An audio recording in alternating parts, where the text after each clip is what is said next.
Hi friends, ఈరోజు మళ్ళీ మీకోసం ఇంకో పచ్చడితో వచ్చేసాను. ఈ పచ్చడి చేసుకుని తినండి, చాలా చాలా బాగుంటుంది. మీరే నాకు కామెంట్స్లో చెప్తారు, అంత బాగుంటుంది. ఏం చేశానో చూసేయండి. నచ్చితే లైక్ చేయండి. దోసకాయ ఎక్కువ క్వాంటిటీ ఉండేలా చూసుకున్నాను, బాగుంది. ఇక పచ్చిమిర్చి ఒక 100 గ్రామ్స్, టొమాటోస్ 9 తీసుకున్నాను, చిన్నవి ఇవి బుజ్జి బుజ్జిగా ఉన్నాయి. వంకాయ 2 అనమాట, పొడవు వంకాయలు 2. దోసకాయ చిన్న దోసకాయ ఒకటి అనమాట, పీసెస్లో కట్ చేసుకున్నాను, అవి ఫ్రై చేసేసుకున్నాను. ఇంకా ఇదిగోండి, ఎండుమిర్చి కూడా ఒక 10 దాకా ఫ్రై చేయకుండా డైరెక్ట్గా మిక్సీ పట్టేసుకున్నాను. పచ్చివే మిక్సీ, జీలకర్ర ఉప్పు వేసి మిక్సీ పట్టుకున్నాను.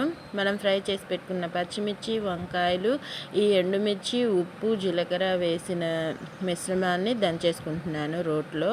ఇంకా దోసకాయ పీసెస్ మనం కట్ చేసుకున్నాం కదా, పచ్చివి వేసుకోవాలి. చిన్న నిమ్మకాయ సైజ్ అంతా చింతపండు కూడా వేస్తున్నాను, అది కూడా బాగుంటుంది టేస్టీగా. ఇంకా చింతపండు నలిగింది అనుకున్న తర్వాత దోసకాయ పీసెస్ కూడా వేసుకొని కచ్చా పచ్చగా దంచుకోండి, అప్పుడు టేస్ట్ బాగుంటుంది.